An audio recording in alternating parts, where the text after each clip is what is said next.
There we go. All right. Good evening, everyone. It is March 10th, 2025. It's 5:30 p.m. I am Mayor Shelley Carlson. The Moorhead City Council welcomes public input on issues listed on the agenda or of general community interest, time and council permitting. Speakers will be limited to 3 minutes each. If you would like to address the council during the meeting, please fill out a form provided by the city clerk, and we will call you up during the citizens addressing the council item on the agenda. You'll need to state your name and if you are a Moorhead resident.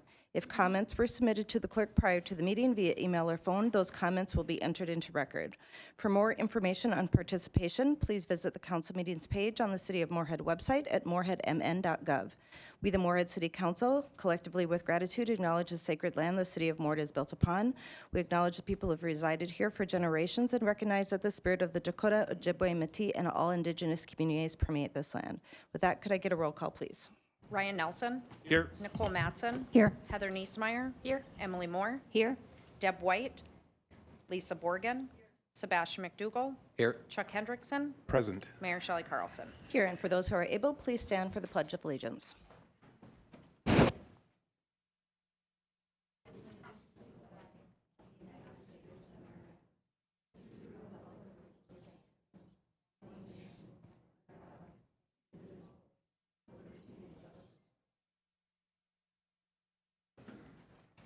Right, and with that, Assistant City Manager Reitz, do we have any agenda amendments? We have no agenda amendments tonight, Mayor. Okay, thank you. And moving on to the consent agenda, do I have a motion to approve the consent agenda? So move, Chuck. Second, Niesmeyer. I have a motion and a second. Any discussion? Seeing none, all those in favor signify by saying aye. Aye. Any opposed? That motion carries. Moving on to recognitions and presentations, we have a number of them tonight. A lot of exciting ones. The first one is our Moorhead recognition, and I will turn this over to Lisa Bodie, but I do want to just briefly mention that the Moorhead Awards that we give are made by local Moorhead artist Dennis Krull, and he is going to be having a premiere, I guess, or at the Rourke Art Museum. Painting with Fire the first 10 years. So if you like his stuff, I would encourage you to go to the Rourke and see his great other artistic things. Endeavors. Yes. Yeah. Not thinking of the right words right now. So I'll turn it over to you, Ms. Yeah. Bodie. Thank you, Mayor Carlson. The mayor and council are asked tonight to recognize and honor Roger Erickson with the Moorhead Award. Roger is a lifetime Moorhead resident. He graduated from Moorhead High School and Minnesota State University Moorhead, and he has over 40 years of business experience, building custom homes in Moorhead, creating several private businesses, and most recently, Farmstead Senior Living in South Moorhead, providing healthcare services and retirement living. In all of his business ventures, he's shown dedication to the Moorhead community, and his Moorhead recognition is based on something a little different, and it's very special. So at this point, I think I'll ask Chief Shannon Monroe to read from the nomination that he provided to let us lift Roger's good works up. Thank you, Mayor and Council. Roger Erickson has been a gracious and unsolicited supporter of local law enforcement canine programs. His love for dogs and his community has driven him to support local law enforcement by providing funding for purchasing 4 dogs for local law enforcement departments, including 2 at the Moorhead Police Department. Without his support, local government funds would be required to purchase the animals at a cost of $10,000 to $15,000 each. With his generosity and commitment to our community, Roger Erickson is the perfect nominee for the City of Moorhead Moorhead Award. Roger first supported the Moorhead Police Department Canine Program by providing funds to purchase canine Zeke. Unfortunately, while off-duty at home, Zeke suffered a medical emergency and was transported to the Emergency Veterinarian Hospital, where even after excellent care, Zeke died. Saddened by the news, Roger contacted the Moorhead Police Department to give his condolences and continue his commitment to the canine program. He also, again, offered to support the canine program with the purchase of a replacement dog for Officer Brett Musich. So as you can see next to me here is Officer Musich's new dog, Canine Dex, and both of them have been away for training and graduated and have been actively providing services to the Moorhead community. So the dogs bring amazing skills to law enforcement and are critical to our work. They are also very costly to obtain, train, and equip, so the generous support provided by Roger Erickson has assisted the city of Moorhead in keeping our canine program up and running. And if you know Roger, you know he loves dogs, and he usually has his kind of nearby him at all times. Kind of surprising he actually doesn't have them with him tonight. But if you are ever down at Farmstead Estates or Farmstead Living, he usually has his dogs there with him.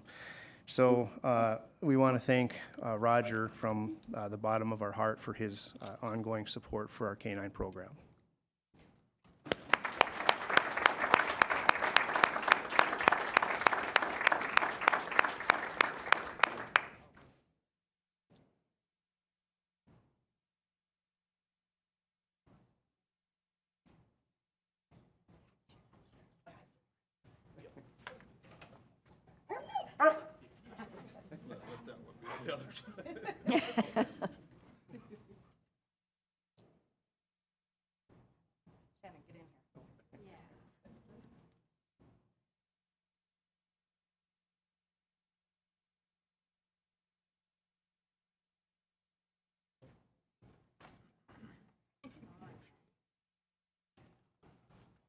Thank you. I really do appreciate this award. My part in this is actually pretty easy. I just have to write the check, okay? It's due to the work of Brett and the other K-9 officers that they have to do the heavy lifting, as you can see, 24/7. And I thank them for their service, because a K-9 in a community is a kind of a game changer. And so I really do thank him. He like Shannon said, he kind of had a tough go. The first one passed away pretty young. And so he's had 2 opportunities here to serve Moorhead, so I really do thank him. And so thank you, I really appreciate it, and hopefully if the need arises again, we'll have the funds to be able to help support it. As I said, my wife Lisa is here too, and so she's kind of supported my endeavors. If we ever get divorced, I guess I'll be able to fund half a dog, I don't know. So anyway, thank you, I really do appreciate it.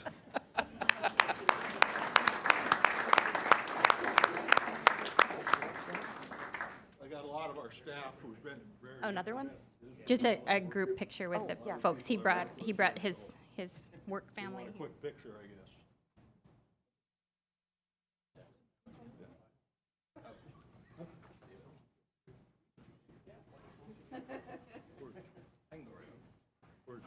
Lisa, get in the picture.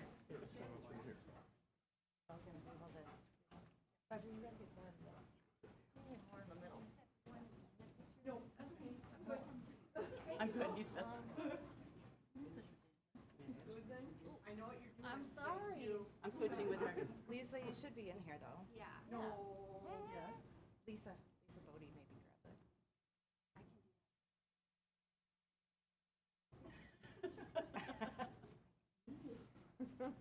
I respect you. I'll go on this side. Can you see now? No? Are you okay? You're good.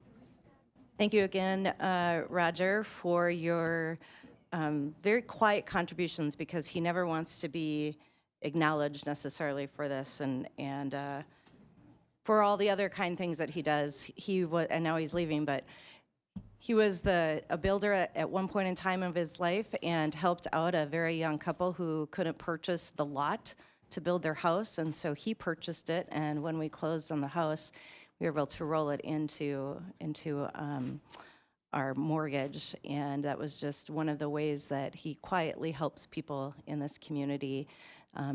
Does not really care for this kind of attention or these types of pictures or anything like that. But those are the mostly the people that we end up honoring with the Moorhead Award, are people who just do it because they feel that this is how they want to help our community, and it's really what makes Moorhead just incredible and amazing. So thank you, and thank you for all the Farmstead folks for coming and supporting him, and our law enforcement as well. The next presentation is from Gate City Bank, the City of Moorhead Neighborhood Impact Home Improvement Program, and I will call up Angie Fogel and Amber Sullivan from Gate City Bank.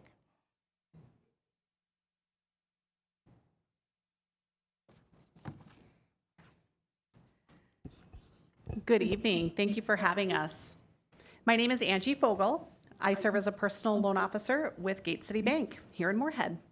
At Gate City Bank, our core purpose is to create a better way of life for our customers, communities, and team members. We're incredibly thankful for the communities we call home, and we're proud to invest in them. The Neighborhood Impact Program does just that.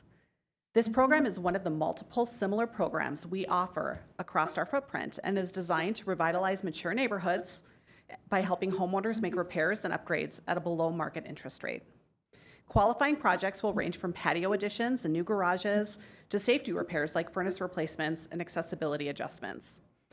Funds may also be used to address code and structural corrections, energy improvements, and general property upgrades, just to name a few. In 2025, we're happy to allocate $2 million toward this initiative, which will encourage the preservation of homes and add to the long-term value and life of properties and neighborhoods. Gate City Bank has been supporting and investing in these programs for many of our local communities since 2003, contributing $127 million to date, allocating $23 million of that in 2025 to participating communities across North Dakota and central Minnesota. We are incredibly thankful for the opportunity to help create a better way of life for our friends and neighbors in Moorhead. Thank you again for having us, and at this time I'll answer any questions you may have about the program.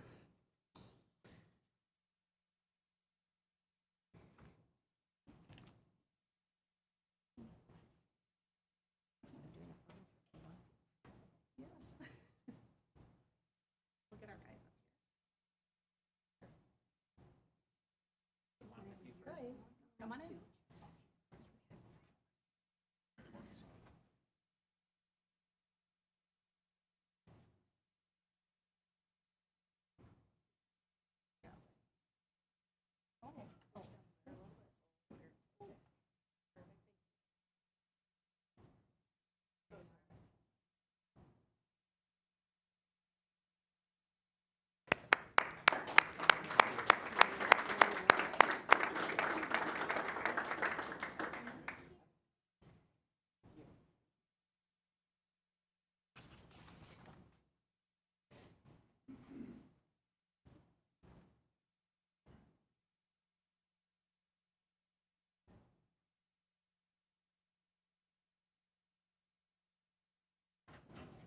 Thank you so much to Gate City Bank. I know that this is a very well-utilized program, and particularly with interest rates a little bit higher nowadays, to be able to have the opportunity to get lower interest rates to make some needed home improvements is really helpful, particularly in our neighborhoods where older houses need some of those upgrades.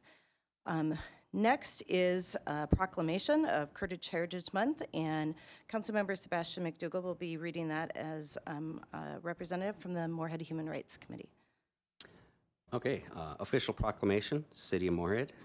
Whereas the Kurdish community has been an integral part of Moorhead, contributing significantly to the city's social, cultural, and economic growth, and whereas the Kurdish people have enriched Moorhead through their dedication to business, labor, education, and advocacy, playing a vital role in the city's workforce, entrepreneurship, and community engagement. Whereas Moorhead is home to one of the largest Kurdish populations in the region, and their contributions continue to strengthen the city's diversity, economy, and inclusivity. And whereas the Kurdish Americans in Moorhead actively promote social justice, human rights, and cultural awareness, enhancing the fabric of the community through civic engagement and leadership. Whereas Newroz, the Kurdish New Year, is celebrated on March 21st and symbolizes renewal, unity, and hope for the future, and is widely observed by the Kurdish community in Moorhead. Whereas the City of Moorhead recognizes and honors the contributions of the Kurdish residents through their cultural heritage and their ongoing efforts to foster a more inclusive and prosperous community for all.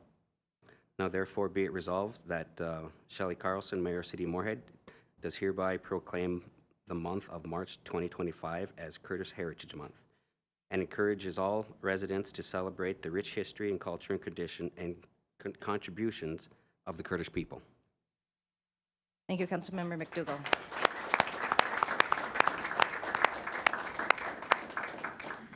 And I believe that Siham Ahmadi, who had made the request for this proclamation, wanted to say a few words as well.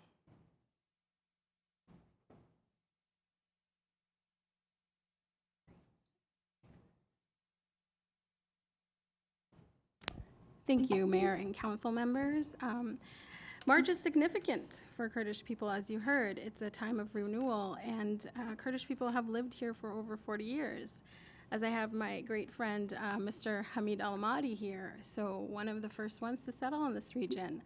And my father here, and Zach Amin, a great educator within our school system. We Kurdish people are known for our resiliency and generosity, and we love community. For decades, we faced oppression and continue to do so, and we have an important saying we have no friends but mountains.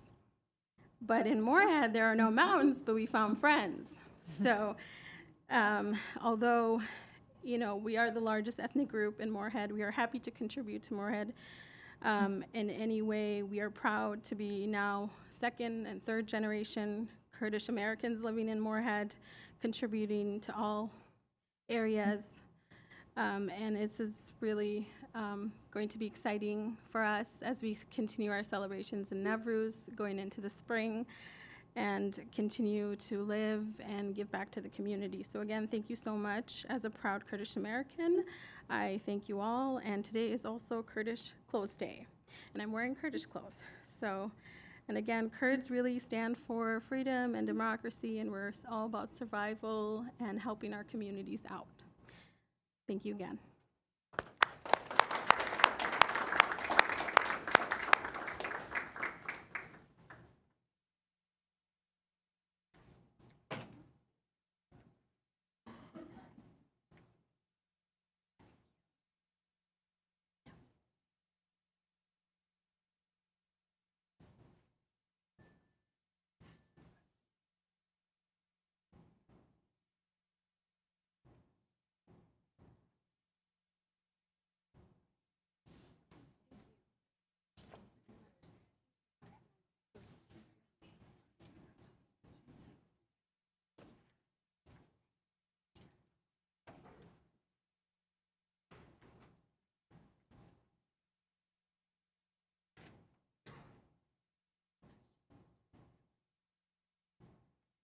Thank you, Siham, and all of your Kurdish friends that you found in Moorhead to come to the council meeting and letting us be aware of all of the vast number of Kurdish people that live in the community. I know it's the second largest. I think the other one is Nashville. And it's just really nice to be able to acknowledge all the people living in the city. So thank you for that. All right, moving on to the approval of the February 24th, 2025 meeting minutes. Do I have a motion to approve the meeting minutes? So moved. Second. I have a motion and a second. Any discussion? Seeing none, all those in favor signify by saying aye. Aye. Any opposed? That motion carries. Are there any citizens in the audience who wish to address the council at this time? Seeing none, we will move on to our public hearing. And I will call Clay Lexon up from our city engineers department. I will need a motion to open the public hearing for 14th Avenue South, 13th Street South, and 18th Street South underground utility and street improvements. So moved, Niesemeyer. Second, Nelson. A motion and a second. Any discussion? Seeing none, all those in favor signify by saying aye. Aye. Any opposed? That motion carries, and the public hearing is now open. I'll turn it over to you, Clay. Thank you, Mayor and members of council. This is the public hearing for Street and Underground Utility Improvement Project number 25A202. This is for 14th Avenue South, 13th Street South, and 18th Street South. The project will consist of street improvements, spot curb and gutter and sidewalk repairs, and some water main replacement. And then Clay, can you just always remember to speak into the microphone? I know you're a little taller, so just want to capture every word. Thank you. Per city records, most of the streets were constructed in the late 1950s and early 1960s and have not had any major improvements since then. With the exception of 13th Street South, the streets are in poor condition and require a rehab. The Pavement Condition Index, or PCI, has a wide range from 13 to 75. There is sidewalk throughout the project area except for 2 gaps which are adjacent to Lamb Park. Additionally, most ADA pedestrian ramps are non-compliant. Regarding utilities, the storm sewer is in acceptable condition. The majority of the sanitary sewer is older vitrified clay pipe, but most of it's been lined and is in acceptable working condition. All the water main in the project area is PVC except for 18th Street South, which is cast iron and will be replaced as a part of the project. The proposed street improvements include the rehab of 14th Avenue South and 18th Street South and a mill and overlay of 13th Street South. A rehab includes removing and replacing the entire pavement section, but the curb and gutter largely stays in place. A mill and overlay removes the top couple inches of pavement, and then we put back a new layer of pavement. The curb and gutter, again, will largely stay in place. We will be completing spot repairs on the sidewalk, and we'll be installing new sidewalk adjacent to Lamb Park. That's the yellow line on the map. Public Works Department requested that engineering add this as a part of the improvement project in order to provide better access to the park. There was only one resident impacted directly by the proposed sidewalk installation, and this resident was supportive of the new sidewalk. Many of the pedestrian ramps in this area are non-compliant, so we will replace those as well. As I mentioned previously, the old cast iron water main will be replaced with new PVC water main on 18th Street South. The city is partnering with Moorhead Public Service to do work under this contract. There is approximately 2,000 feet of water main that will be replaced. Additionally, Xcel Energy will be replacing the gas main on all project streets. Please note that their project is not part of the city project, but will be concurrent with the city project. This is a map of the assessment area. There are no collector streets in this area, so there is no area-wide assessment. The assessment would be $42.50 per front foot for the mill and overlay areas and $90 per front foot for the rehab. There are a total of 101 properties within this assessment area. The total amount being assessed is approximately $514,000. The average assessment is about $5,000, and the maximum assessment is approximately $47,500, and that is on the city lot. That is Lamb Park. This project, we received bids in February.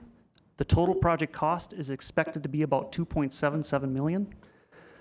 For funding, the city share of that cost will be approximately $1.57 million. Moorhead Public Service will contribute approximately $683,000, and assessments will contribute $514,000. Regarding public input, an informational video was presented to the city website on February 14th. As of last Friday, that had 46 views, and there's been a couple questions from the public or from residents, but they're just general questions about the project. The public hearing notice was mailed on February 27th. As of last Friday, there were no questions regarding assessments for this project. Tonight, after the closure of the public hearing, we're asking you to consider a resolution to order the improvements and award the bid. Because this is a CIP project and not a petitioned project, It takes 7 out of 8 council members to approve. And that's the end of my presentation. Do you have any questions? Thank you, Clay. Since this is the public hearing portion, are there any members of the public who wish to comment on this agenda item? Again, any members of the public who wish to contribute? If you do, you can come to the podium. You will, I'll wait till you get there. You'll need to state your name if you're a resident of Moorhead, and then after you're done speaking, you'll need to fill out a form from our city clerk. You'll have 3 minutes. The little button will be green during your 3-minute period of time, and then when it turns red, you'll have to wrap it up, and then I'll have you finish. I won't take 3 minutes. I'll take 30 seconds. My name is Loretta Cantieri. I'm a resident of Moorhead. I couldn't see the costs. I wanted to understand the costs, and I don't know if they were in the video that was online. So I just wondering if he could run that again. Thank Are you able to go back to the costs, Clay? Christina, do you mind helping me out?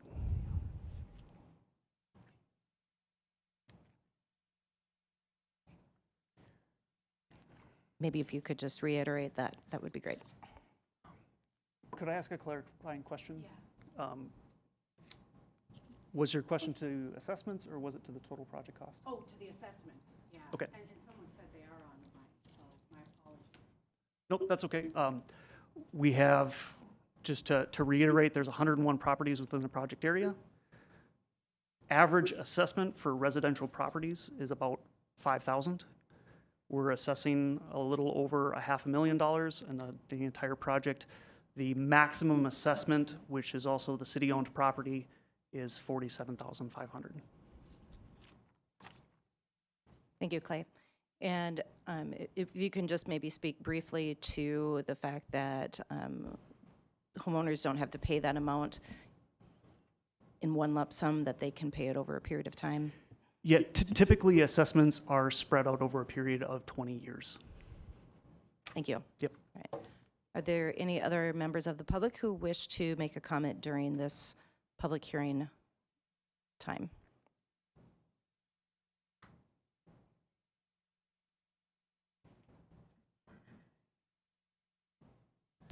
Yes, my sir. question is, when is the timing of this? When will this be done? And I have a personal question. I got a bad sidewalk. How can I get mine added in there to get it replaced? And then, sir, you'll have to fill out your name and information, which will be given to you by one of our staff. So we do have the project engineer for that project here. My comment is here. It is available to answer questions afterwards. But as to the timing of the project, I don't think we've determined a construction schedule yet. Generally, those projects can start as early as May, and then they'll take place throughout the summer. But Mike may have some more information for you on that.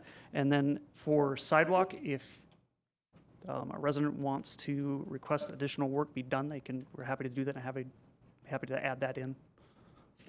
Thank you. And I'm assuming, Mike, you'll be available after the public hearings, and you can meet with people out in the lobby area. Are there any other members of the public who wish to speak to this agenda item? And if so, just please come up to the podium. Please, you'll need to state your name, and if you're a resident of Moorhead, and then you'll have 3 minutes to speak. My name is Jim Ellingson, live at 1303 14th Avenue South. And my question and I've been in Moorhead since 1958, so that was a long and wonderful experience. But I wanted to ask for an explanation of if you're an 84-year-old like I am, and you see this 20-year span, are there options other than paying by the paying for the whole thing?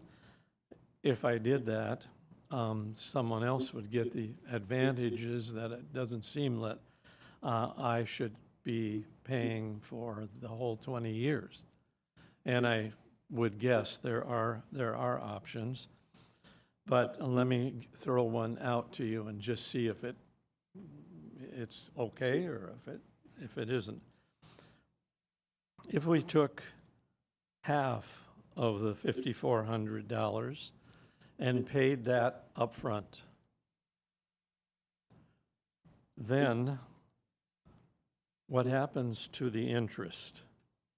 I mean, would we be paying upfront with interest or without interest if it's provided right at the starting point, wherever that is?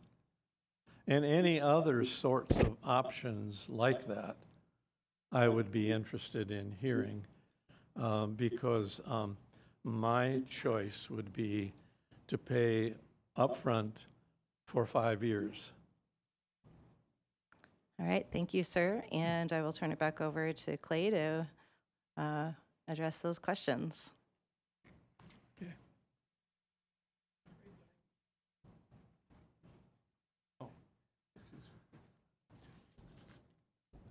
There are a variety of ways that assessments can be paid. There's a variety of timelines over which they can be paid. The city has a special assessment coordinator, Amy, who would be happy to coordinate with and be happy to follow up and find out a way that works for this resident.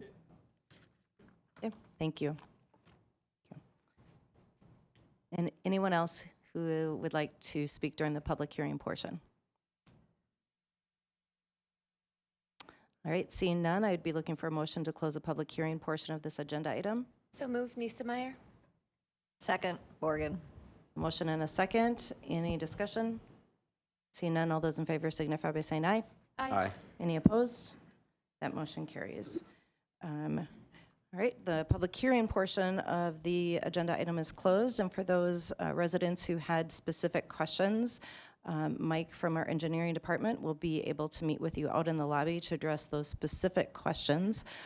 Council members, do you have any questions? Councilmember Niesemeyer. Thank you, Madam Mayor. A couple of questions came up, Clay, as you were presenting. I will list them all for you now. Feel free to order or answer them one at a time. Could you please define CIP for all of the residents at home who may not have materials or who have gapped out on what CIP means and how that pertains to them? You did address why we need or how we need a higher percentage of city council members to vote in favor of this project, but a little more context would be very much appreciated. So that's question one.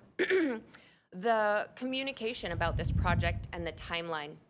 Will residents get any more communication on that sent to their home, or will that only be allowed via e-notification or be put out publicly on our city website?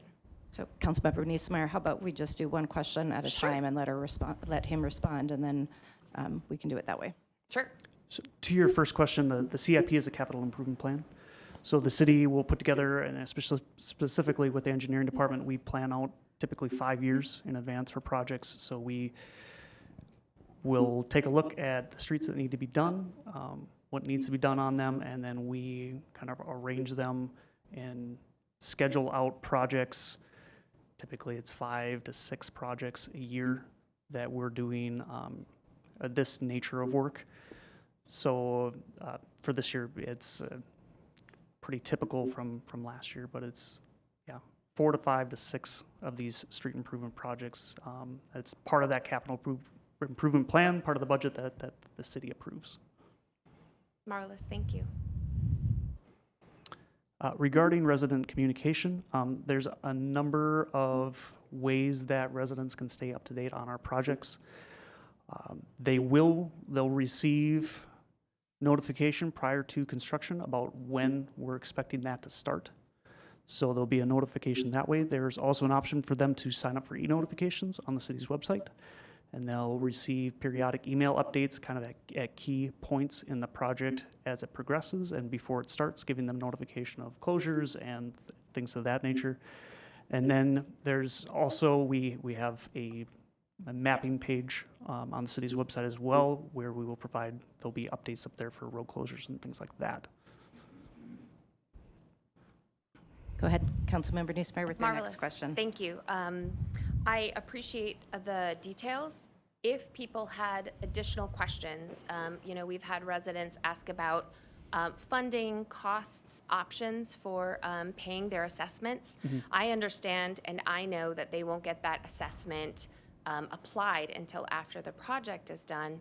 But if they have questions, where should they go to find that information? I know Mike's here tonight, but for those who are, making dinner and watching us tonight, how can they reach out to get that information? Let's say if they don't have that letter that they received. Sure. So there's a couple ways to do it. One is if you get on the city's website, we do have a page that's dedicated to this project. There'll be contact information there listed for Mike. And then the other one, if they want to call into the engineering department and ask for the special assessment coordinator, she would be able to answer questions specifically about special assessments.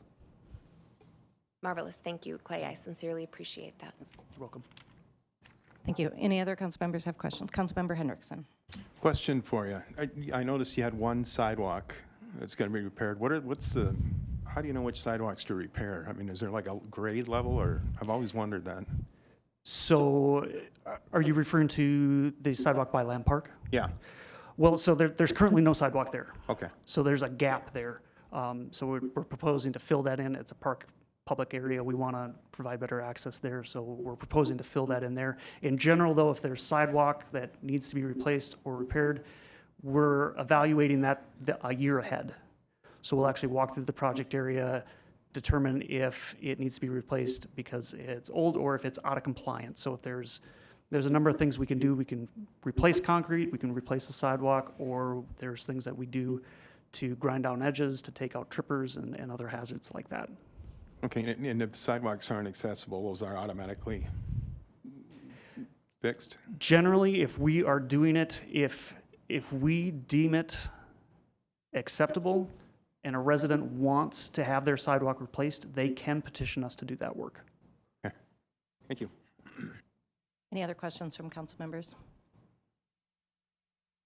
Seeing none, I'd be looking for a motion, and we can take 9B and C together.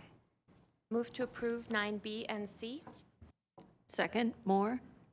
There's a motion and a second. Any further discussion?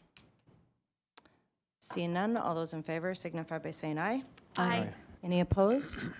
That motion carries. Thank you, Clay. And now we are moving on to our second public hearing of the night. I need a motion to open the public hearing for the Country Heritage Area Street improvements. So moved. Second. A motion and a second. Any discussion? Seeing none, all those in favor signify by saying aye.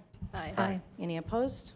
That motion carries, and this second public hearing is open, and I'll turn it over to you, Clay. Thank you. Thank you, Mayor. This is the public hearing for street improvement project number 24A203. This is the Country Heritage Project area. This includes work on 65th Avenue North, 67th Avenue North, 3rd Street North, and 4th Street North. This project will consist of street improvements and some very minor drainage improvements. Per city records, most of the streets in this area were constructed in the late 70s. This neighborhood was originally part of the county and then was later annexed into the city. We're not aware of any major street projects in this area, so we do think that this is the original pavement in the neighborhood. The Pavement Condition Index, or PCI, varies from 26 to 78. We are aware of a number of areas in the pavement, especially near the edges of the pavement, where it is settling and sloughing and beginning to separate from itself and to slide down in towards the ditch. Notably, there's no sidewalk throughout this project area. This is a rural section road, so no sidewalk, no curb and gutter, and also notably, no significant storm sewer infrastructure. The drainage is handled through ditches on either side of the road, and I'll cover that more later in this presentation. But over the years, we've received several complaints about poor drainage in those ditches. Regarding utilities, the sanitary sewer and the water are both PVC and are in good working condition. No repairs are needed at this time. I mentioned previously that staff have received comments and complaints regarding poor drainage and standing water in the ditches. We've also received a number of complaints over the years about the condition of the pavement. With that in mind, we did want to get residents' input on those items to try to gauge how much an issue they thought it was, and then try to gauge how much interest there was in trying to correct it. This is really good information for us to have, because if we were to try to improve drainage and install brand-new storm sewer, that could have a pretty significant cost to the project and to residents as well. Brand-new area-wide infrastructure is not typically included or accounted for in front footage assessment rates. So if we did do brand-new infrastructure, such as new storm sewer, residents would likely have a share in that additional work. We were proposing a 50-50 cost share where the city would include 50% of the additional, or the city would cover 50% of the project, and then we would assess an amount that we thought would cover the other 50% to residents. So we sent out a survey which had a couple pavement options. The first was to replace the road with almost what was there exactly today, and that was the asphalt or bituminous option. The second option was concrete pavement, and the reason we included that was to try to address settling along the edges of the pavement. The concrete option would have had an increased cost, and as a result, the homeowner would have had an increased assessment as well. We also included a couple options that would attempt to improve drainage, as well as an option for no improvements. Out of 43 properties in the project area, we got 20 responses, which is actually really good. And the results to us were very clear. The nearly unanimous pavement choice was bituminous or asphalt pavement. For the optional storm, or for the storm sewer options, 75% of respondents preferred that we make no improvements. 25% of residents preferred that we make, or respondents preferred that we make minor improvements. So with the results of that survey in mind, we decided to proceed with design by doing bituminous pavement and without adding any new storm sewer. We are proposing to replace the entire pavement section and the base material beneath. This is also a good time for us to try to regrade some of the side slopes down to the ditch bottom to make sure that those are a little flatter than they are now. They're a little steeper than we prefer them to be. There will also be some places where we fill in low spots in the ditches and take out high spots, so they don't hold as much water, but that would be the extent of our work in the ditch bottoms. As I mentioned before, the water and the sanitary sewer are in good shape, so we're not proposing any work to either of those. And there's also no private utility work in this area, so no work with Excel. This is a map of the assessment area. There are no collector streets in this area, so there's no area-wide assessment. The assessment rate would be $65 a front foot. This is the rate. This is a new rate for rural reconstruction, and this was adopted in December of 2024 by council. There are 43 properties in this project area. Total assessments are approximately $493,000. The average assessment is about $11,500, and the maximum assessment is about $21,000. This project was also bid in February. The total estimated project cost is approximately $1.13 million. On the funding side, assessments, again, they'll cover approximately $493,000 or 43%, and the city share of the project will come back at $638,000 or about 56% of the project.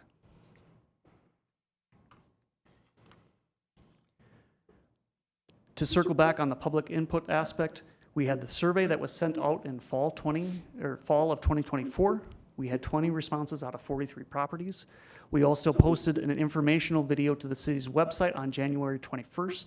As of last Friday, that had 66 views. We've had a lot of correspondence with residents throughout this process.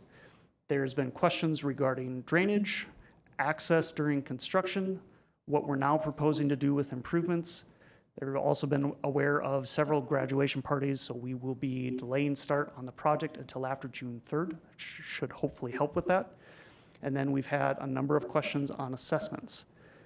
We had a mailed public hearing notice on February 27th.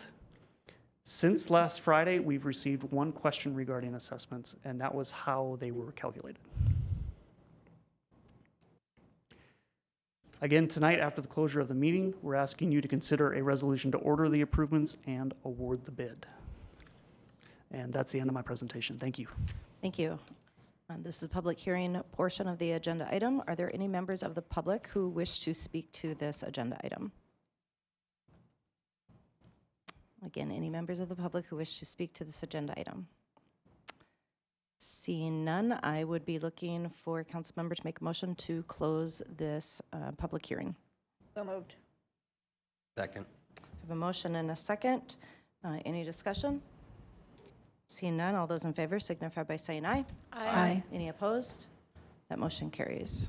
And any council members have questions? Not, I'd be looking for a motion to approve 9E and F. Move to approve, Moore. Second, Borgen. A motion and a second. Any discussion? Seeing none, all those in favor signify by saying aye. Aye. Any opposed? That motion carries. Thank you, Clay. Appreciate your time tonight and all the good information you provided. Next on the agenda is under administration, and I will turn this portion over to our Assistant City Manager, Mike Reitz. Thank you, Mayor. Tonight, this next agenda item is related to the appointment of the police chief. Pursuant to the city charter, the city manager is to select department heads on the basis of merit and fitness, subject to approval of the city council. The city manager is recommending approval of the appointment of Christopher Helmick to the police chief position, and that will be effective April 14th, 2025. City Manager Molly makes this recommendation without hesitation and with considerable enthusiasm. Christopher Helmick has served in law enforcement with the City of Fargo since 2001. He presently holds the rank of captain and has been assigned to the Criminal Investigation Division, Neighborhood Services Division, as well as the Professional Standards Division. Captain Helmick holds a Bachelor's of Criminal Justice from Moorhead State and is a graduate of the FBI National Academy. So with that, I heartily recommend that the City Council endorses the City Manager's selection of Christopher Helmick as Police Chief. Thank you. And Assistant City Manager Reitz, could you just provide a little bit of information about the involvement from with members of the department, with council members and other department heads, and the feedback that the city manager made sure was included while he made this selection process? Certainly. We had a number of parts of the, there were several parts of the process that occurred here. We had an opportunity for the members of the police department to meet Mr. Helmick and provide feedback. We also had an opportunity for staff and city council members to meet and provide feedback on Mr. Helmick and all of the candidates in both of those cases. And that was all taken into consideration, as well as a round of interviews with each of the 4 candidates. I believe that there was a process that was utilized also with community members selected from various nonprofit organizations and other agencies that work very closely with the police department, and input with gathered from those entities as well. Yes, that is the case as well. Okay, thank you. All right, I just wanted everyone to know that Mr. Helmick was thoroughly vetted. So, with that, I would be looking for a motion to approve agenda item 13A. So moved, Nelson. Second. I got a motion and a second. Any discussion? Councilmember Nelson. Thank you, Mayor. So I'd like to start off by congratulating Chris Helmick on the selection, the recommendation by Dan Molly. I have heard nothing but absolutely great things about Chris Helmick. Working in law enforcement in my previous career, everybody knows that he is just an outstanding stand-up individual, the most humble person that you can meet. We are very lucky as a city of Moorhead to have him as an applicant and as our candidate. Tonight, I'd like to thank our search committee, our search firm, to get to this point. Also thank the other candidates who made application, and also Lieutenant Laddie Beta, the internal candidate who unfortunately wasn't selected, but has also, he is supporting the move forward in the police department with Captain Helmick. So it's really exciting time for the Moorhead Police Department, and this is just a wonderful opportunity. I couldn't be more excited to pass this as soon as possible and get you rolling, Chris. So really thank the council, thank everybody that participated in this process, and Chief Shannon Monroe has set you up with a great department, a great team, and we'll be able to turn over and set you up for success going forward. So thanks, Chief Monroe, and I look forward to moving forward. Thank you, Councilmember Nelson. Other comments or questions from other council members? Seeing none, all those in favor signify by saying aye. Aye. Aye. Any opposed? Motion unanimously carries. So.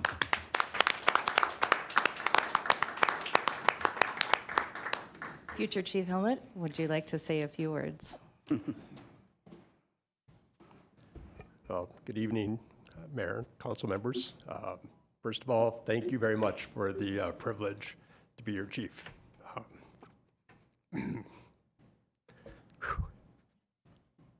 What I can say is that during the interview process, Chris, when our chief, future Chief Helmut, when he would talk about the service and the work that is done by the people that he works with, he oftentimes got a little choked up, because I think that just shows how deeply he cares for the people that he works with. So I think that this is a great quality of a chief. I know it's a quality that Chief Monroe has as well. So just wanted to give you a moment there to. Thank you, Mayor, and not to mention the nice things that Councilmember Nelson said about me too, so I appreciate that. Well, first of all, like I said, thank you. I'm really excited to have this privilege to be your chief, and everyone has been extremely welcoming so far up to this point, and I'm excited to join this team. As a resident of Moorhead, even though I work in Fargo, I am a resident of Moorhead for the last 20 years, and it just feels like a really good fit for me and my family to take on this challenge. On top of that, I am really excited to work with just a fantastic team of men and women over at the police department. I've had a chance to meet quite a few of them already, and I could not be more impressed. So to get to work for them and be their leader, I am really ecstatic about that. But with that too, I just want to take a moment to congratulate Chief Monroe. His 30 years of service with the city, that is phenomenal. And I really think we should spend the next couple of weeks just celebrating his accomplishments and all that he's done for our community. So I thank him for everything that he's done and for his support to going through this process. So with that, I really am looking forward to working with all of you. And again, I'm extremely grateful and thank you for your support. So thank you. Thank you, sir.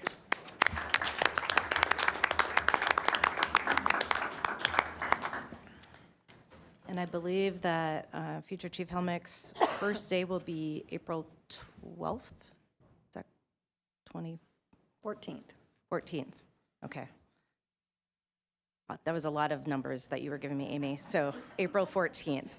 And I'm really thrilled and really appreciate the cooperation from Chief Zabalski in Fargo for allowing you to take some time away from your last few weeks in Fargo to be able to come over here and spend a few weeks with Chief Monroe so that he can kind of show you the ropes over here on the Minnesota side. And I greatly appreciate the fact that you've been a resident of Moorhead for 20 years. So even though you have information and knowledge of how things are done on the Fargo side, I think being a Moorhead resident, you know that there's just unique differences. We have a different culture, a different uniqueness about our community, one that you fully talked about and discussed in the interview process. So we're just absolutely thrilled to have you on board and look forward to you starting in April.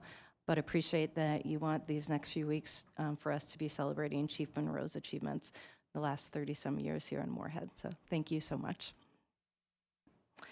Moving on to the next item is mayor and council reports. Any council member have reports? I have Councilmember Chuck Hendrickson.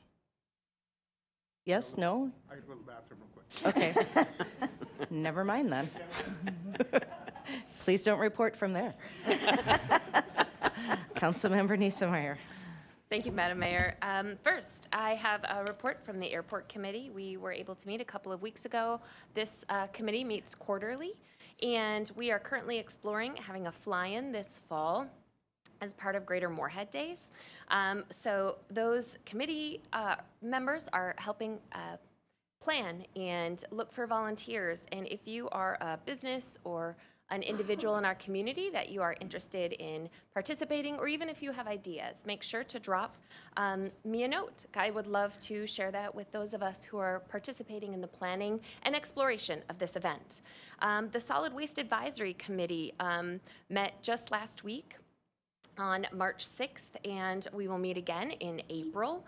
And we have the opportunity to have new garage doors. They were recently installed at the Resource Recovery Center, and it has been a quest to get doors that work in wide open, cold, windy spaces. And so it is a very great thing to celebrate.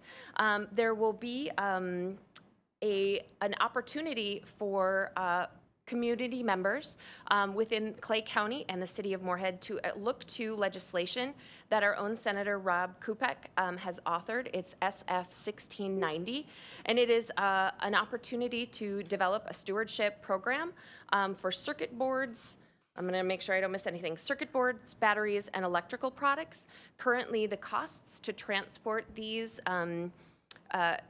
elements are, we pay for the transportation, and so this bill actually looks at getting some funding from the state to support communities outside of the metro area to responsibly and respectfully recycle and reuse these items or dispose of them appropriately. And so look to that bill as you may be watching things happening in our community.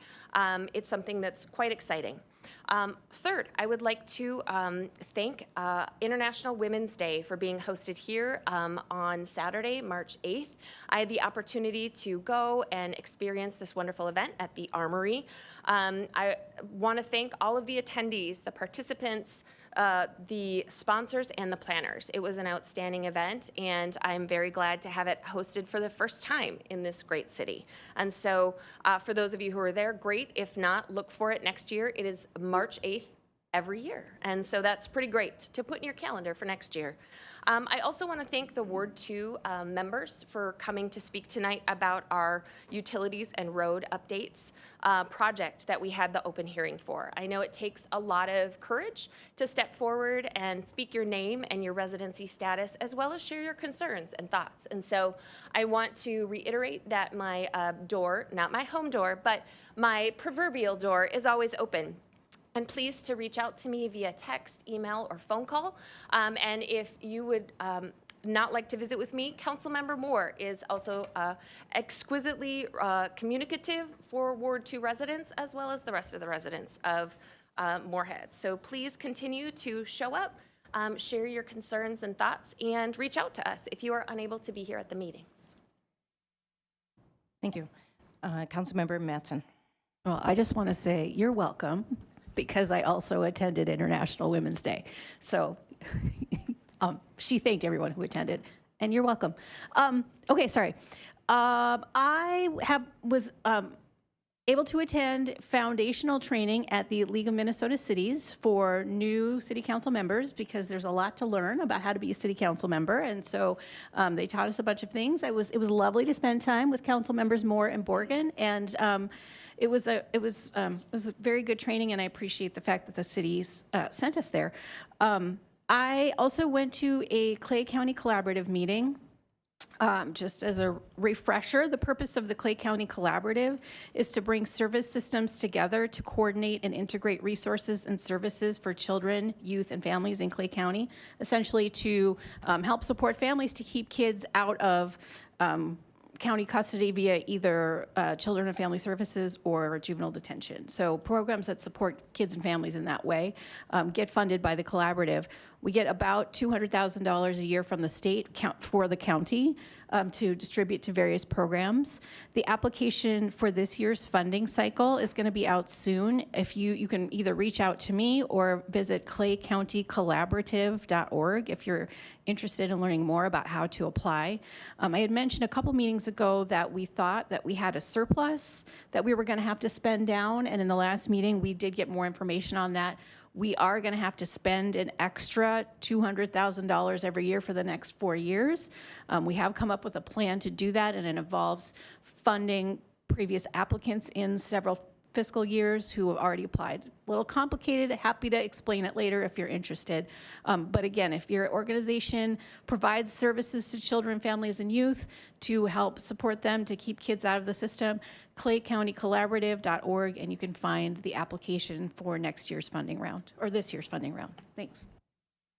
Thank you. Other council members who have reports? Councilmember Nelson and I think Councilmember Borgen, I think you're going to do it together. We can go up to the podium, Mayor. Yes, go ahead. They're doing it together so that the camera folks don't have to constantly go back and forth.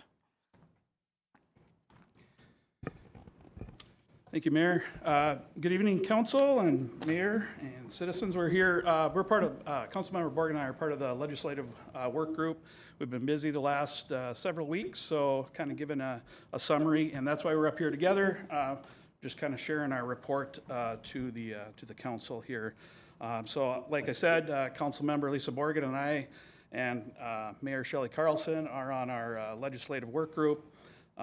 We've attended, last week was the Moorhead Area Day at the Capitol with the Chamber of Moorhead, Fargo, West Fargo, along with Lisa Bodie, our Government Affairs Director, and also Derek LaPointe from our Economic Development. And so we had that for 2 days, March 4th and 5th, down at St. Paul Capitol. As you can see, there's a picture of us up there, and the mayor's wearing her Moorhead Spuds orange. Way to go, Moorhead Spuds. So great day at the arena as well as the Capitol. So, so a quick overview. We attended, like I said, the Moorhead Area Day. So it was organized by the Chamber. A number of participants from the Chamber, a large representative, to include representatives from the City of Moorhead, City of Dilworth, Clay County, Minnesota State Community and Technical College, Moorhead Area Public Schools, Minnesota State University Moorhead, Concordia College, Marvin, Downtown Moorhead Incorporated, American Crystal Sugar, Cardinal IG, Eventide Senior Living Communities, Excel Energy, Moorhead Public Service, Cashway Distributing, Sanford, Immigrant Development Center, Detroit Lakes Chamber of Commerce, Moore Engineering, and also Midco. There may be others, and hopefully I didn't forget any, but you could tell a large group from the Chamber attended there. I think it's also worth noting that you didn't have to be a member of the Chamber of Commerce to attend this event, because Moorhead Day at the Capitol was really to celebrate Moorhead and to bring people from Moorhead to the Capitol to meet with our representatives and other representatives around the state to really talk about what's important and what's going on in Moorhead. So because we had such a large number of people, I believe it was about 38, the Chamber actually secured a large meeting room for us.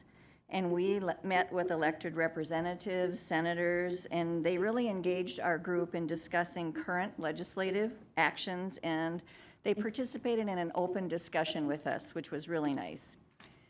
We just want to highlight who actually met with us. So Senator Ann Rest, who is very important on the tax committee. I think she's the chair of the tax committee, and she's super excited about Moorhead. Representative Dave Pinto, Senator Bobby Joe Champion, Senator Jordan Rasmussen, who is from the Fergus Falls area, Commissioner Tom Peterson, who is the Commissioner of the Department of Agriculture, Assistant Commissioner Jess Richards from the DNR, Commissioner Paul Marcourt, who is the Commissioner of Revenue, Representative Jeff Backer, Darielle Danny, who is with the CGMC, Senator Rob Kupek, Representative Steve Gander, Representative Dave Baker, Representative Jim Joy, Senator Majority Leader Aaron Murphy, and the governor also met with us. We had a dinner.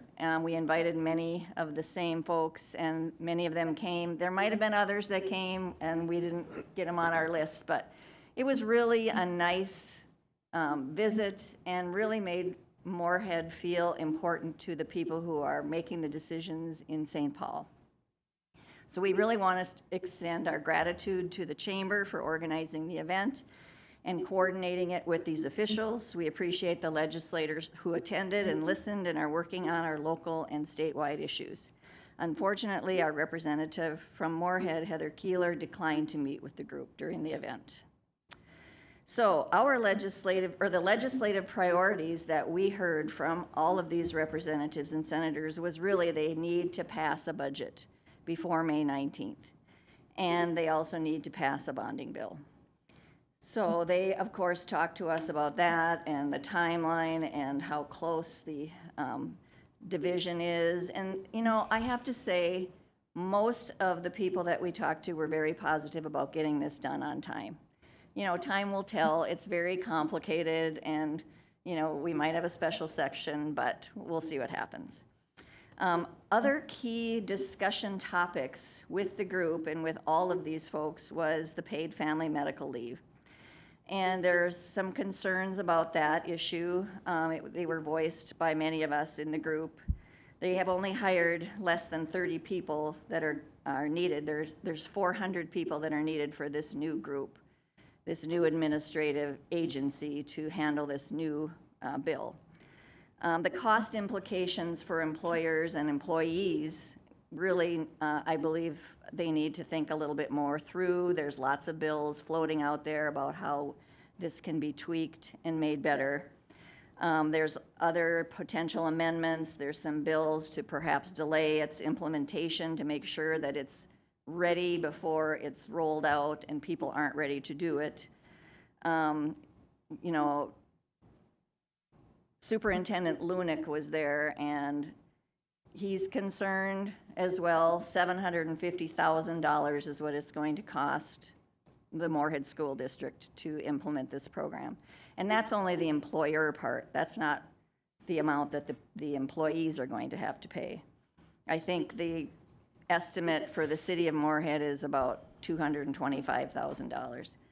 So there's some issues with how it's going to be done, especially when we're looking at, you know, we had a huge surplus 2 years ago, and the forecast is a budget deficit in the next couple years.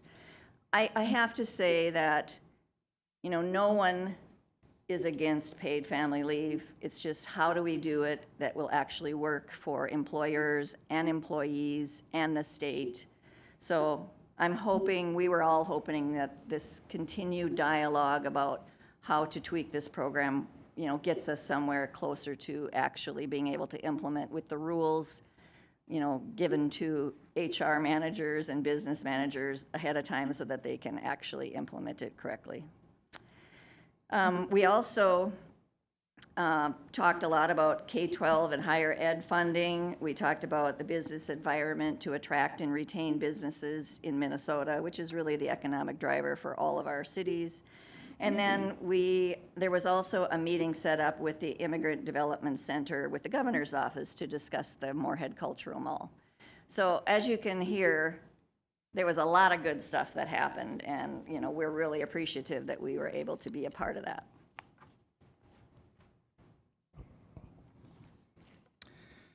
So our Moorhead legislative priorities, we were able to talk with our legislators and governor about a number of our priorities, such as the flood mitigation, our sales tax exemption for the city hall construction materials, the 5-year extension on the TIF district, border cities legislation, and then obviously our letter of support, our support for the cultural mall.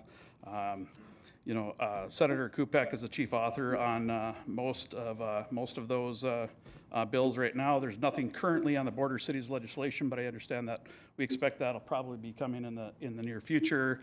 I think there's even a hearing tomorrow on the sales tax. Am I right on that one? Wednesday, not tomorrow, on Wednesday on the sales tax for the City Hall, on the City Hall piece. So there's some upcoming pieces. So we got our message relayed to our colleagues down in St. Paul about the importance of following through with those projects. So in talking with the legislators down there, we received a lot of feedback about our community, especially about our downtown development and how impressed they were with the progress and the direction we were going with the city in regards to that. So that was 2 days, March 4th and 5th, and then on Thursday, March 6th, we had the City Day on the Hill, sponsored by the League of Minnesota Cities. Again, that was more of our local group with the City of Moorhead. We had a panel discussion with House and Senate leaders, an overview of the new state budget forecast, which I'm sure you all have paid attention to, that it's declined since the last forecast. We were able to have a brief meeting with Representative Keeler.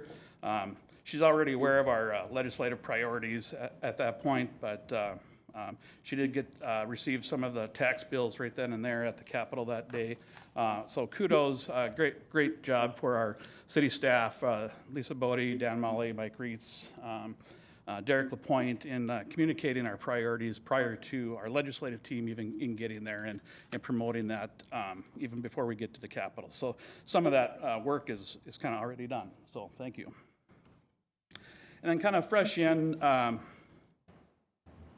we just heard about some information here about some hearings going on this week, just to make you everybody aware that there's some Senate and House housing committees that'll be hearing multiple bills that would substitute the judgment of the legislators and unaccountable developers for that of city officials and local residents regarding future development of our cities.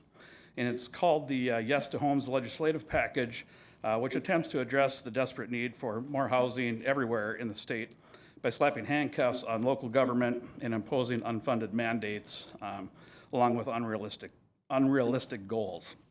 So like I said, there's a bunch of hearings going on this week. Ask that you reach out to your senators and representatives and express your concern.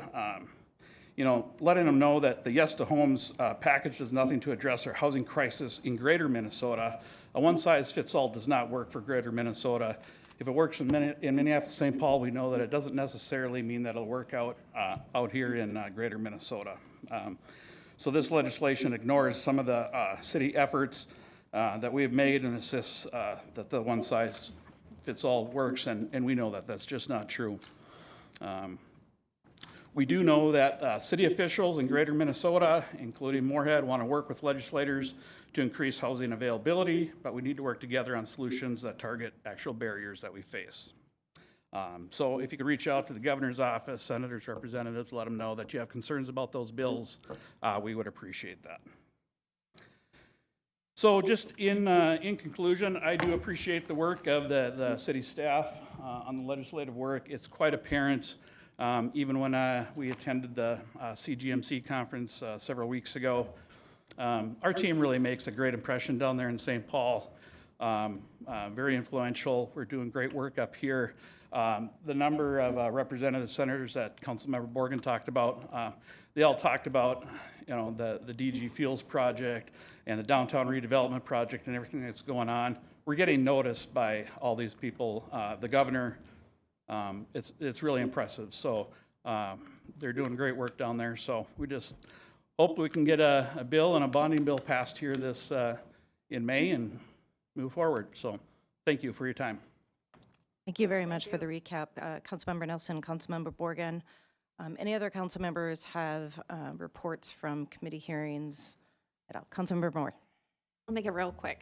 I just wanted to tack on to Councilmember Mattson's comment and say thank you to the city for supporting us at the Elected Leaders Institute with LMC. That was a great event and really appreciate the support in going. Also met with the EDA this last month, and Councilmember Nelson, you spoke to a lot of that already, so things are moving and grooving here. Also, I have to unfortunately report that I represented you, Mayor, at the Women in Construction event, and lost to Mayor Mahoney at the Hammer Slam competition. So they took home the trophy, but I promised to do a better job next year representing. And it was a great event, and an honor to be there and celebrate women in construction in Moorhead at the Armory. Well, that's okay. I lost him too, so it's fine. I think it was Councilmember White went last year, and she won, so that's where we got the trophy back. So, yep. Any other council members who have reports? All right, seeing none. I'm not going to recap any of the LMC or League of Minnesota Cities or Coalition of Greater Minnesota Cities Lobbying Day or the Chamber Lobbying Day. I think Councilmember Borg and Councilmember Nelson did a great job, but I will give an update quickly on event that I went to do lobbying work in Washington, D.C. This was sponsored by the Missouri River Energy Services, which Moorhead Public Service is a part of. It was also in conjunction with the MMUA, which is the Minnesota Minnesota Municipal Utilities Association, and also APPA, which is the Association for Public Power Association. So a lot of acronyms when you're in the utility world. This one was several hundred people coming from the states of Minnesota, South Dakota, North Dakota, and I think there were some folks from Iowa there as well, talking to our respective congressional delegations in regards to protecting tax-exempt financing at the federal level, and really urging the continued congressional support of tax-exempt muni bonds. It really saves taxpayers a ton of money. And also hoping to reinstate tax-exempt advance refunding of bonds. So we were having a lot of conversations urging our congressional support to reinstate the ability to issue tax-exempt advance refunding bonds. So for instance, in 2019, Missouri River Energy Services would have saved $50 million if we would have been able to do the tax-exempt refunding. So that is one of the things that we talked to our delegation about. Other tax issues were protecting the Build America bond payments from sequestration, protecting direct pay for municipal electric utilities. Again, this for Missouri River Energy Services, the ability to use a direct pay for investment tax credit equates to about $9 million. Protecting federal power programs, and a really big one, really specifically for Moorhead, is urging our delegation to continue to support permit reform. The bill did not make it across the finish line the last time, but we really need to have some of those processes streamlined. And Travis Schmidt, who is the general manager for Moorhead Public Service, talked to Senator Klobuchar's office, Senator Smith's office, and also Representative Fischbach's office. All were very aware of permit reform, all were very receptive to it.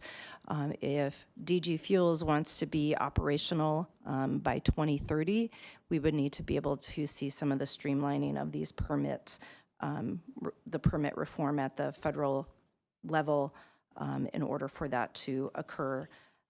Right now, the process for getting permits is about 7 years.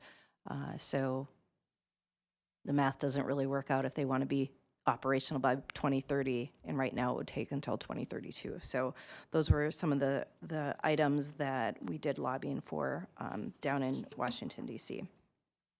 In regards to some of the other more local, as far as in the state of Minnesota, on February 18th, I also testified on behalf of the Culture Mall, since that is a priority of the city of Moorhead, as listed in our city priorities. It was at the Senate hearing led by Senator Rob Kupek. There was excellent feedback from the Senate committee. The Senate chair actually spoke highly, and he hoped that every community would maybe look at Moorhead as an example of how to bring in an entity that would be contributing to various cultures and showcasing the cultures in the community. So hoping to get a House bill on at the House side, and anxiously awaiting a hearing to be held on that. On the 21st of February, I also had the opportunity and very gracious to Sean Nygaard from Corsmo Funeral Home, who signed off on contributing $25,000 to the Loop as a community sponsor for our community center library, and we'll be looking for others. So if others, if you know of other entities like Corsmo Funeral Home who wants to contribute, let them get in touch with us, and we will move forward with that. And lastly, on the 22nd of February, Dan Mully, our city manager, and I spoke at the Brookdale Baptist Church Community Forum that they have. There were probably about 30 people there on a Saturday morning, which quite frankly was surprising to me that there were that many people there. But they just want to become more active in their community in South Moorhead. They already have a community garden, but they were wondering in what other ways that they can help and contribute to the city of Moorhead. So we talked about all of the things happening and gave a list of a lot of different nonprofit organizations and agencies that I'm sure would love their assistance.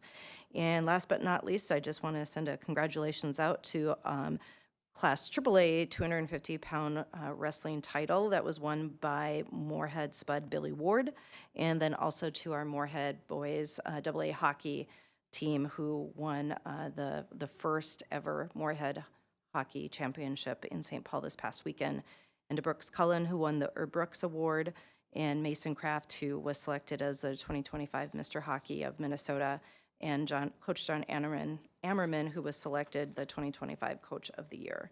And I know we had a number of people that went down for the weightlifting state championships as well. I